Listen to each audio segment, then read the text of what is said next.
Pues vamos a entrar en el tema que ya nos han introducido los ponentes anteriores, así que ahora podemos seguir con el tema. El bloque 5, con el título «Gracias a la lucha de Haití, los africanos y latinoamericanos consiguieron liberarse de la esclavitud». En la actualidad nos planteamos cómo debemos hacer frente juntos a las nuevas formas de colonialismo del siglo XXI. Tengo a mi izquierda al doctor Antumi Toasillé, historiador y presidente del Centro de Estudios Panafricanos, y también tengo a mi derecha al doctor Martino Bonjale Oko, sociólogo y pedagogo, presidente de la ONG Maleva. Vamos a iniciar el tema que nos toca. Es un tema muy actual, yo creo que ya se ha introducido sobre el tema. Esta mañana se habló un poco de una forma por encima, pero con los expertos que tenemos ahora vamos a profundizar un poco en las relaciones que se están tratando de poner tanto los gobiernos como la propia sociedad civil en mantener esta conexión histórica, ¿no?, que existe entre África y Haití, como otras diásporas, por ejemplo en Estados Unidos o en Israel, los judíos de Estados Unidos y los judíos de Rusia, donde sea, pues si hay un problema con su gente, pues tratan de solidarizarse más allá de que sean argentinos, chilenos o checoslovacos, ¿no? Hay un marco cultural muy importante y de eso van a hablar nuestros dos expertos en el marco de las acciones conjuntas y la visión. Comenzará el profesor Antumi Toasillé y después le seguirá Martino Bonjale y ya entraremos en el debate, así que vayan calentando las intervenciones y las preguntas. Sí. Bueno, en primer lugar, muchas gracias a la Asociación Hispano-Haitiana, a Asociación Panteras Negras y Federación Panafricanista por la invitación. Siempre es interesante que en este tipo de foros no solamente estén los asistencialistas, cuyo trabajo me parece respetable, aunque innecesario generalmente. Quizás en este contexto de catástrofe sí, pero en general no es necesario y de hecho es un estorbo. Y está bien que estemos otro tipo de personas con otro enfoque, a veces más polémico, etcétera, ¿no? Entonces les agradezco mucho la invitación y voy a intentar estar a la altura de la cuestión, que no es poca. Como ha dicho ya un compañero y un hermano, que nos conocemos hace un tiempo ya, para mí Haití no tiene nada que ver ni con la corrupción ni nada parecido. Yo conozco Haití y para mí Haití es una estrella que ilumina el mundo desde hace mucho tiempo, mucho antes de terremotos y de cualquier catástrofe. Es una de nuestras patrias espirituales para los panafricanistas y no lo es por casualidad, no solamente porque haya una nutrida diáspora africana en Haití. Es más, yo veo a Haití como un país africano. Para mí Haití es África porque los países se definen por sus habitantes, no solamente por su suelo. Y para mí Haití es África y los problemas de Haití son los problemas de África y los logros de Haití son los logros de África.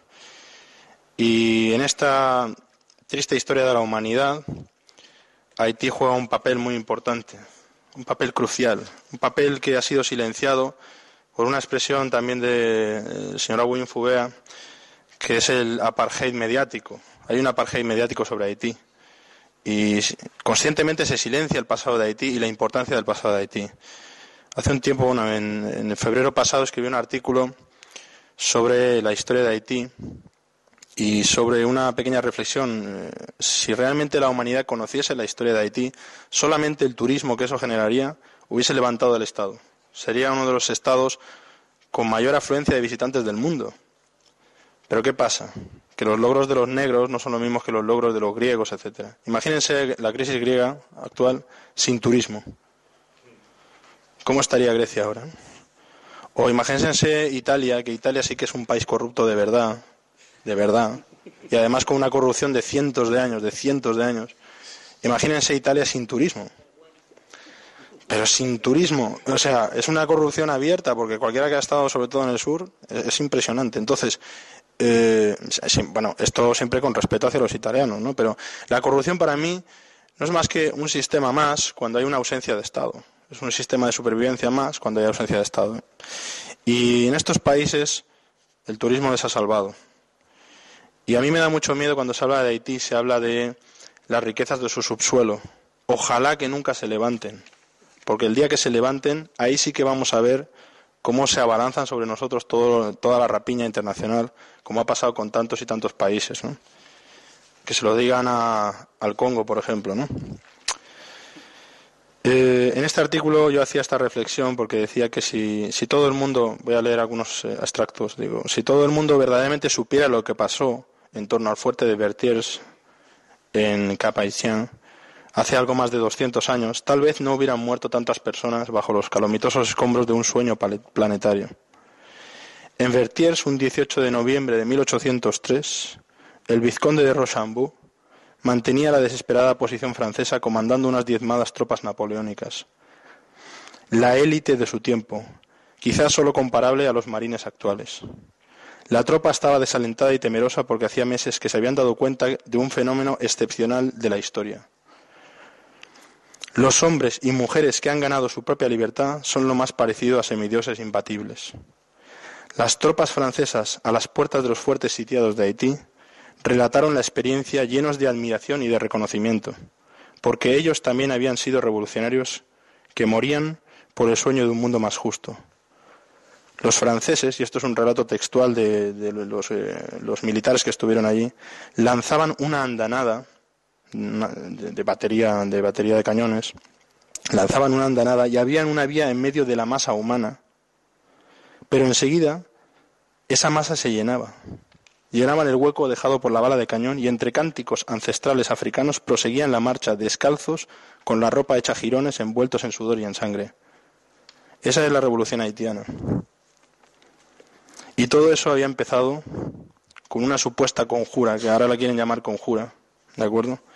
No llamarán conjura al inicio de la Revolución Francesa, etcétera, pero a la reunión fundacional de la Revolución Haitiana sí la llaman conjura. Sucedía el 14 de agosto de 1791. Y a partir de ahí se inicia un movimiento que por primera vez en la historia de la humanidad, y esto no hay ningún historiador que lo pueda cuestionar, por primera vez en la historia de la humanidad, los esclavizados terminan con la esclavitud y no la vuelven a reinstaurar. Y esto es un regalo para la humanidad demasiado grande. Es algo que solamente relatarlo a una persona como yo, que soy descendiente de esclavos, de personas esclavizadas, hace que se me llene los ojos de lágrimas, porque es un reconocimiento tan grande que tenemos los panafricanistas hacia Haití, que la corrupción nos parece un chiste. O sea, cualquier cosa negativa que se pueda decir hoy en día de Haití nos parece un chiste al lado de esto. Porque, aunque parezca que los logros del siglo XXI son inamovibles, yo les digo que si no es por esto, es probable que la esclavitud continuara existiendo legalmente. Es probable, ¿por qué no? ¿No hay tantas lacras que continúan existiendo? La esclavitud es muy probable que continuara existiendo de no ser por estas personas que se enfrentaron a los franceses, se enfrentaron a los británicos y se enfrentaron a los españoles. La vergüenza de haber perdido frente a Haití fue tan grande a nivel internacional que las naciones hicieron lo posible por aislar a Haití. Por ejemplo, el tercer presidente de los Estados Unidos, el propio Thomas Jefferson, se negó a reconocer la independencia de Haití. Y eso que él también era un líder independentista. Era la segunda nación de América en independizarse y Estados Unidos, que era la primera, no le reconocía. Tampoco lo hizo Francia, tampoco lo hizo España.